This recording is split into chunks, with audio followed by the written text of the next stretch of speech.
Welcome to the Rogers Kaka Sungura YouTube channel. A big thank you for the support you're granting this platform. In this particular episode, allow me to specifically face the Kalonzo Musyoka ticket in 2027. There is early signs that huenda Kalonzo Musyoka might propel the united opposition flag. There is a high possibility, having gathered information from several quarters, there is a high possibility Kalonzo is the unifying candidate in the united opposition. I have reasons here to argue my case. First, let's approach Kalonzo Musyoka's campaign. In politics, they say, when you become too monotonous, you rebrand yourself. You become new. You rebirth yourself. You regeminate yourself. Kalonzo Musyoka gave birth again to himself this year, and he took a deliberate step to modernize his political image and shift the focus away from regional politics towards a broader national mandate. Because we know he has been unequivocally, like I told you, endorsed as the possible presidential flag bearer for his party in the 2027 general election. Let's go back to a significant institutional shift which occurred in mid this year when the Wiper Democratic Movement officially changed its name to the Wiper Patriotic Front, YPF. And Kalonzo Musyoka stated that this rebranding was specifically intended to reflect the changing political mood among Kenyan youth and shift towards a broader national outlook ahead of the 2027 general election. This positioning is further being strengthened by its extensive governmental experience, which provides an essential counterpoint to the incumbent's perceived administrative chaos. Remember, Kalonzo Musyoka served extensively under President Moi and Kibaki, including the role as the vice president in 2008 to 2013. And by the way, he became a minister of foreign affairs. Critically, in the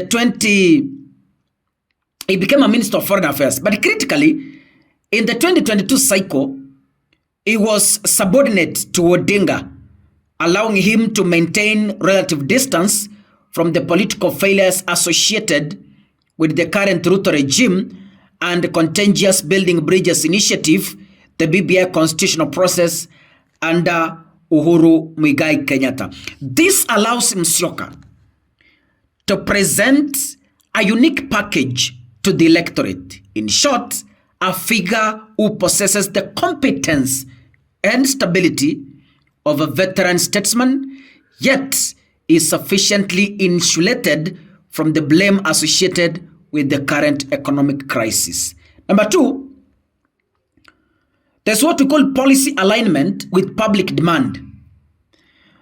Musyoka's articulated 2027 platform has been strategically crafted to intersect precisely with the principal moral and socio-economic grievances driving public frustration.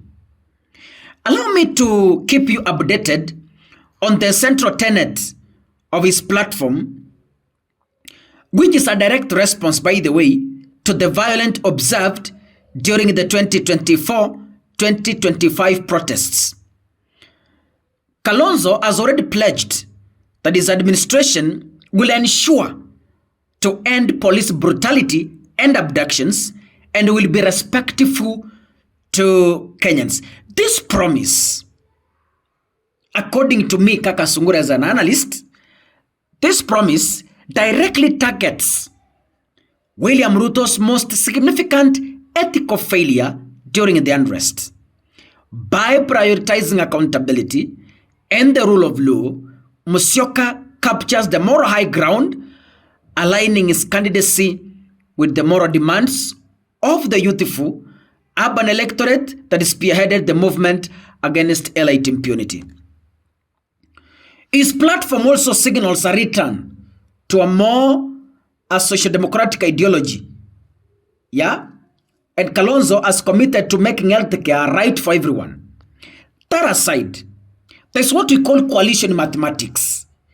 The unification of the anti-Ruto bloc. The pathway to Kalonzo Musyoka victory, to me, rests upon the opposition's ability to successfully aggregate the votes across ethnic and regional divides. Let me explain this further. Some people have been thinking that Kalonzo has lost legitimacy in Luo Nyanza because William Ruto has taken over the region. But see what happened yesterday.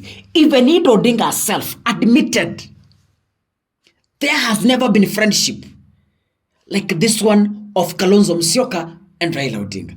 These two buddies have come a long way, and the relationship can never be washed away. That is what Mama Ida Odinga said. So, the coalition mathematics is giving Kalonzo a universal opportunity to campaign wherever he may across the Republic of Kenya. He can campaign in Ukambani, get support. He can campaign in Luo Nyanza, get support. Using Matiang'i or through Matiang'i as a running mate, if that so happens, he can campaign in the Gusii region and get support. Wherever, in whichever way, Kalonzo is a unifying factor. Let's approach it from this perspective. The Raila Odinga factor and the Azimio transfer in what we call the anticipated focus of Raila Odinga on the African Union Commission chairmanship, which created the necessary political vacuum that allowed Kalonzo to ascend to the leadership of the united opposition. So it was a strategic plan and it was calculated. Odinga's intent to step back from local politics, even while threatening to drop the AUC bid, should political stability in Kenya deteriorate, as he said, firmly establishes the conditions for a seamless transfer of the formidable Azimio coalition structure to Kalonzo Musyoka. Allow me to take you back. Musyoka is uniquely positioned to inherit this machinery of the opposition, including the united opposition and Raila Odinga's opposition wing. Having been a critical and consistent partner, as Ida Odinga said yesterday, in Odinga-led coalitions. You remember there was CORD, you remember there was NASA, you remember there was the latest Azimio la Umoja, One Kenya. All these coalitions, Kalonzo has been sitting to form them. So he understands them very well. And this long institutional history, to me, provides legitimacy to his claim over the Azimio support base. The sentiments from Mama Ida Odinga are able to tell you something that maybe you didn't know. And this includes the significant voting population in Nyanza, Western, and Coast regions. Critically, the need for opposition unity in widely acknowledged among coalition partners. Now, I don't want to move into the strategic Central Kenya Alliance. Of course, we know this one is known by everyone. The Kalonzo Gachagua axis. Kalonzo and Gachagua are closely working together currently. And today, Uhuru Kenyatta has warned those from Jubilee who are attacking Rigathi Gachagua. Does that tell you anything? Because the decisive factor in securing the 2027 majority lies in the successful execution of an alliance that is able to destabilize the incumbent's ethnic stronghold in central Kenya. And by the way, the recent reports also suggest a tentative yet promising partnership between Kalonzo Musyoka and the impeached former Deputy President Rigathi Gachagua. And sources from Rigathi Gachagua are indicating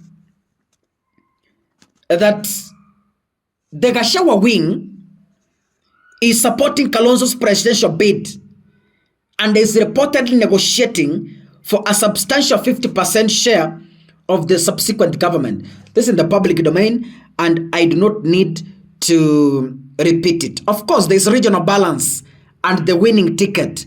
That one, you understand, wametengeneza mambo na Natembeya, because Natembeya's inclusion is so essential for mobilizing the votes in Western Kenya. And remember, the people from Western Kenya are feeling comfortable in the hands of Natembeya. So Kalonzo, through the united opposition, bagging Natembeya is a great win to his side. Na mnakumbuka, Matiang'i is also securing the votes in the Gusii region. So I'm telling you, the ticket that is going to be unveiled from the united opposition will take William Ruto home by 3 a.m. in the morning. God bless you. See you in the next episode. Asanteni sana.